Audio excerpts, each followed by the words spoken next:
டெல்லியில் நடைபெற்ற நித்தி ஆயோக் கூட்டத்தில் முதலமைச்சர் எடப்பாடி பழனிசாமி கலந்து கொண்டபோது குறைந்தபட்ச அளவிலாவது பலன்கள் கிடைத்து நிதி நெருக்கடியிலிருந்து தமிழகம் ஓரளவு மீளாதா என்ற எதிர்பார்ப்பு இருந்ததாக ஸ்டாலின் கூறியுள்ளார்.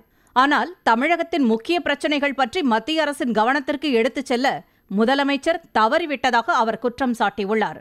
விஷன் 2023 பற்றி விலாவாரியாக பேசியிருக்கும் முதலமைச்சர் அந்த திட்டத்தினை செயல்படுத்த துரும்பை கூட எடுத்து போடவில்லை என்பதை மறந்துவிட்டு பிரதமர் முன்னிலையில் இமாலய பொய்யை கூறியிருப்பதாகவும் ஸ்டாலின் குற்றம் சாட்டியுள்ளார்.